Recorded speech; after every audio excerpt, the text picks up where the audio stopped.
Les énergies de la pleine lune du 22 décembre 2018 et du solstice d'hiver. Bonjour à vous tous et à vous toutes. Comment allez-vous depuis la nouvelle lune du 7 décembre? Comment vous sentez-vous? Lorsque je parlais de colère et de haine qui rassemblent, d'égrégores de violence et d'agressivité qui unissent en vue d'un même objectif, et de certaines configurations astrales en résonance avec nos propres thèmes, lors de la nouvelle lune du 7 décembre, réactualisant en chacun de nous des tendances violentes, destructrices ou de bas instincts, et avec lesquelles nous essayons de réagir plus ou moins bien, selon nos propres vécus et nos propres histoires, je ne pensais pas si bien dire. Nous n'avons pas besoin d'être de front sur les ronds-points ou de manifester en ville, car la colère, la haine et l'agressivité agissent même d'autant plus fort sur Internet, sur nos réseaux sociaux que certains, les plus extrémistes, n'hésitent pas, sous couvert de pseudo ou d'anonymat, d'abattre leur hargne sur nous, si jamais nous ne pensons pas comme eux, et beaucoup de ceux qui font des vidéos se voient insurgés dans leurs bonnes intentions. On a tous le droit d'avoir nos propres opinions, notre propre vision des choses.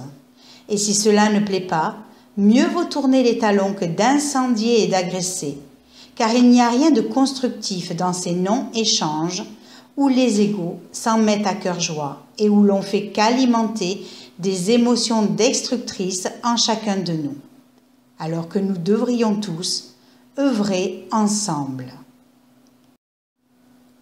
Ceci étant dit, la veille de la pleine lune, le 21 décembre 2018, nous entrerons dans le solstice d'hiver qui est énergétiquement dans la prolongation de l'équinoxe d'automne, puisqu'il en est le point culminant et qu'il vient clôturer ce dernier cycle de l'année.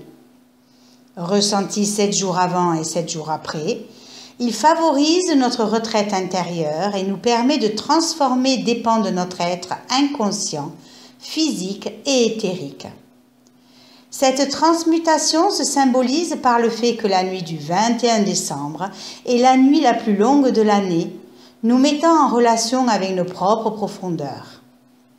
Il est donc plus aisé d'être en contact avec nos racines profondes et ancestrales pour mieux rencontrer les parts de nous encore inconscientes, ce qui nous donne une occasion de plus de travailler sur nos différentes peurs et de faire le deuil de tout ce que l'on a vécu et de tout ce qui s'est passé pendant toute cette année.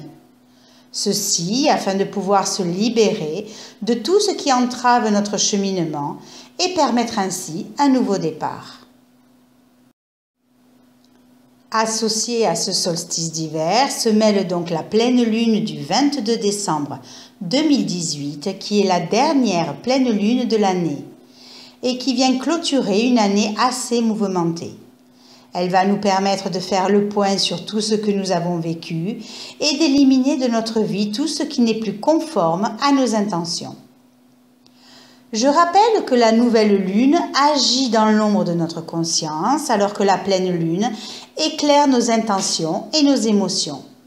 C'est la mise en lumière de ce que l'on a mis en place au moment de la nouvelle lune. Elle correspond donc à une période de récolte où nos émotions deviennent alors nos propres enseignements.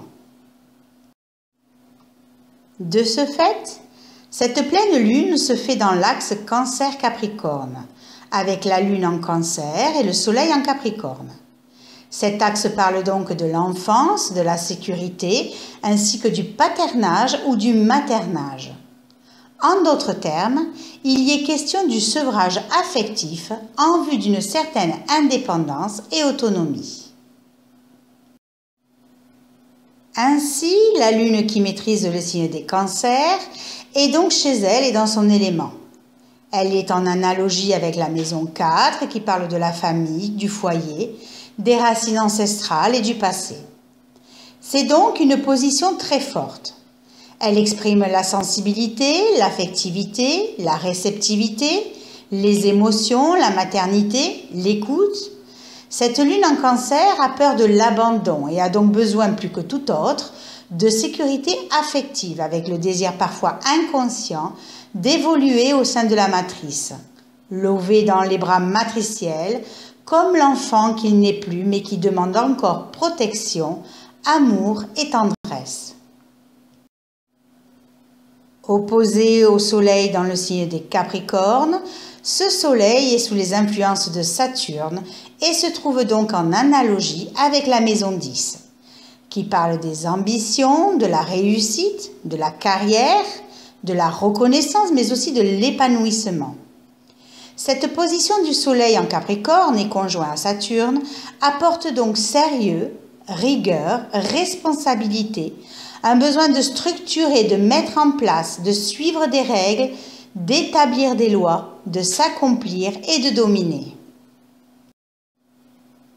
Ainsi, la lune en Cancer ne peut que nager et se laisser parfois submerger lorsque le soleil en Capricorne ne peut qu'agir et grimper afin d'arriver au sommet. De ce fait, cette lune parle donc de nos émotions, mais aussi du peuple, lorsque le soleil parle du régent associé au patriarche. Cette opposition exprime donc une lutte entre un peuple et son monarque, entre un peuple qui œuvre pour ses droits et ses diverses attaches et un référent qui prône l'autorité et la loi. N'oublions pas que le signe du Capricorne, c'est modérer les ardeurs du feu, tempérer le côté extraverti de l'air, mais il a peur des mouvances de l'eau qui peuvent mouiller ses certitudes, qui font qu'il préfère refouler émotions et sentiments, de peur de paraître faible aux yeux des autres. Il y a donc un tiraillement entre un peuple, une opinion publique et des revendications sociales qui se sentent touchés dans leur foyer, leurs fonctions sociales, leurs attaches affectives qui les sécurisent, et le leader politique du pays qui impose ses lois et ses ambitions. Opposée à Saturne, cette lune rend le référent austère, peut-être cruel dans sa gestion du pouvoir, mais surtout, il est évident que le peuple est insatisfait et qu'il se sent frustré émotionnellement. Il n'a pas ce qu'il désire.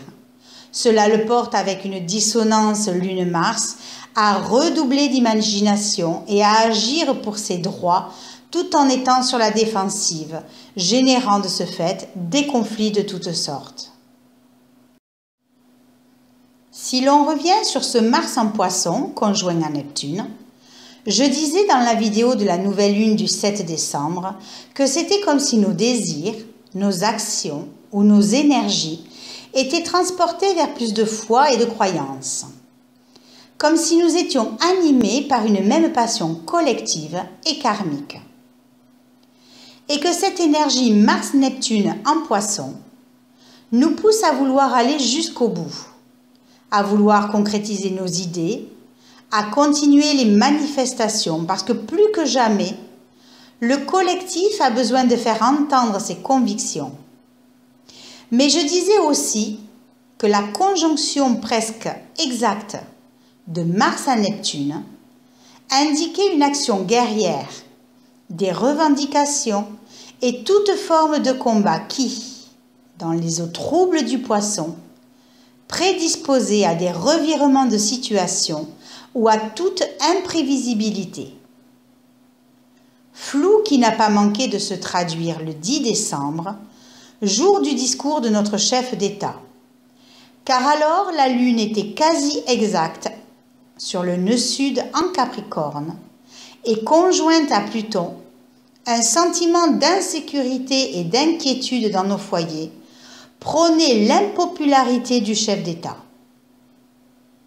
Sans parler de l'action guerrière imprévisible qui nous a tous surpris d'effroi le lendemain sur le marché de Noël de Strasbourg. Les tensions touchent tout le monde et selon nos convictions, notre foi, ce qui nous traverse et nous motive pendant ces revendications, fait soulever tout à chacun selon sa propre histoire. De ce fait, pour continuer sur la pleine lune du 22 décembre, même si elle reste tendue et assez conflictuelle, elle est tout de même soutenue par un bon aspect à Uranus, qui, si effectivement un acte 6 aux revendications des Gilets jaunes continue et persiste en ce samedi 22 décembre, permettra tout de même dans cette ambiance de tiraillement et de tension, de développer des relations plus aisées ou de changer et transformer nos émotions d'un point de vue plus enfantin ou festif, surtout à 3 jours de Noël. Et peut-être qu'il vaudrait mieux s'accrocher à cet aspect, ne pas oublier que nous ne sommes pas loin de fêter Noël qui symboliquement correspond à l'entrée de la lumière dans l'obscurité.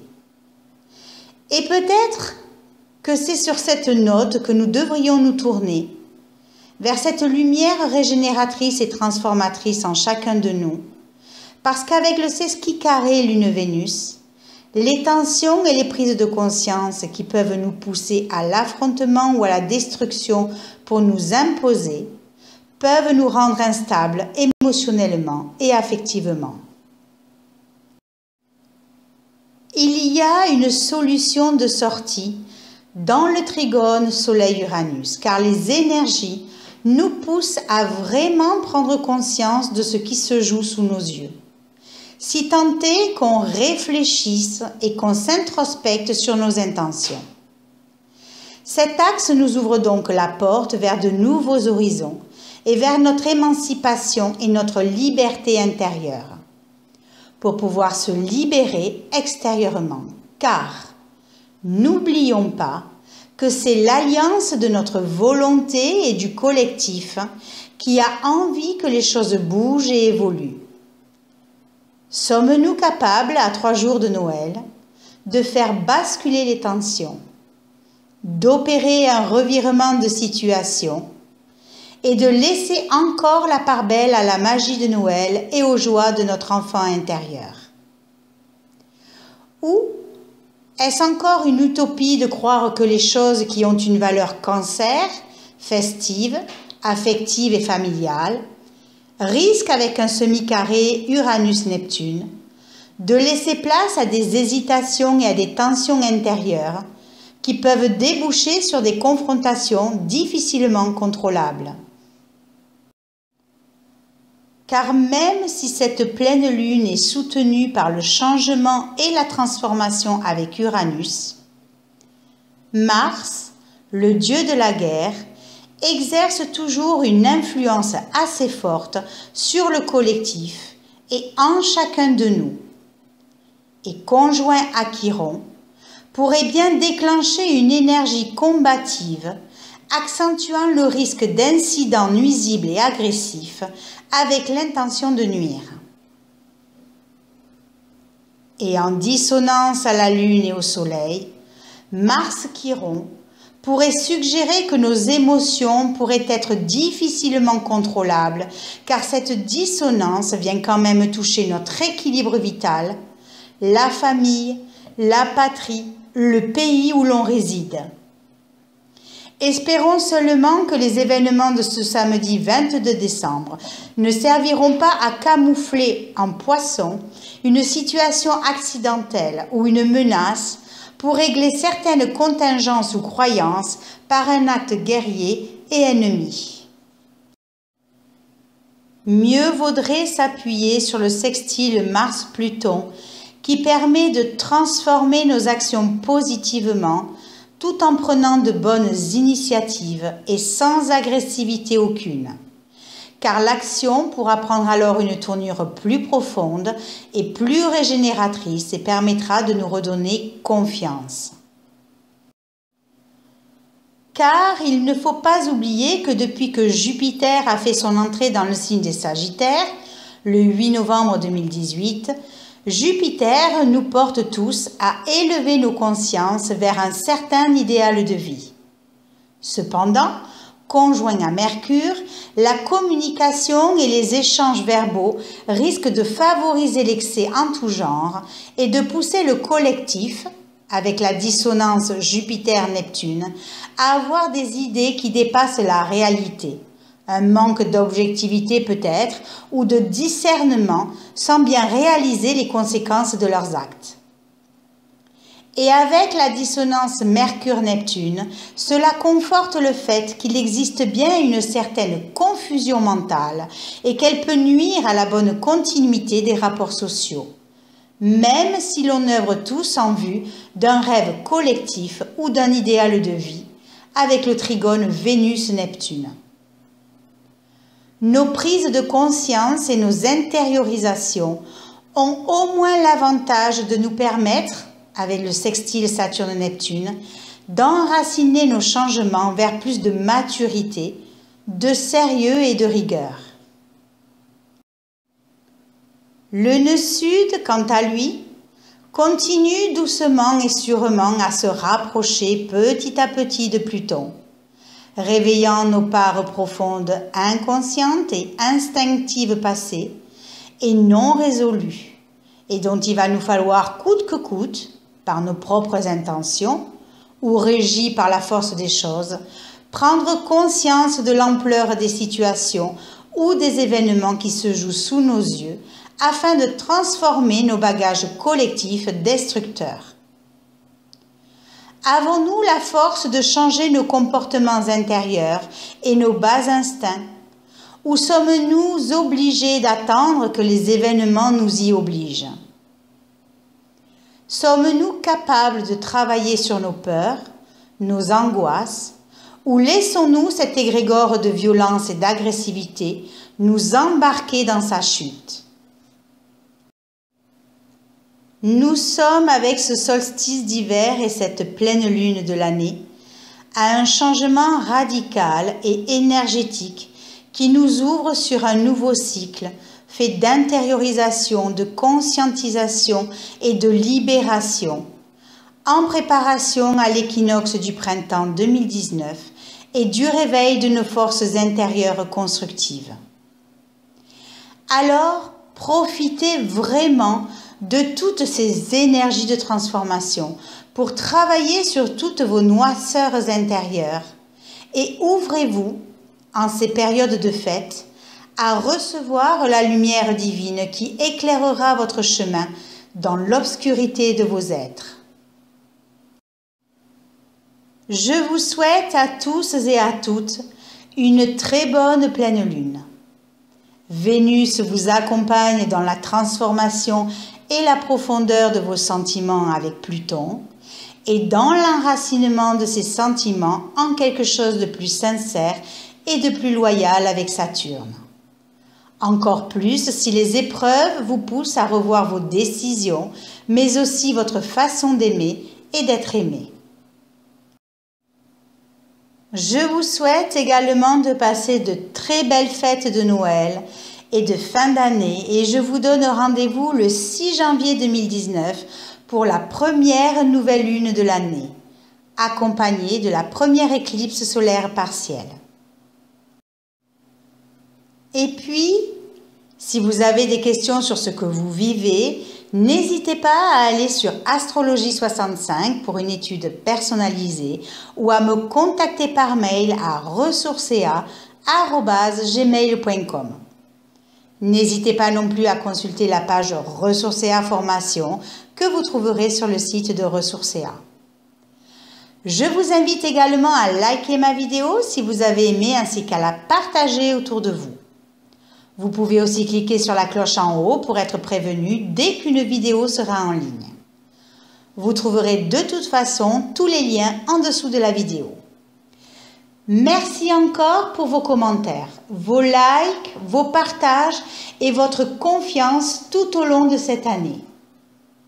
Merci pour votre intérêt pour mes capsules astrologiques et à bientôt!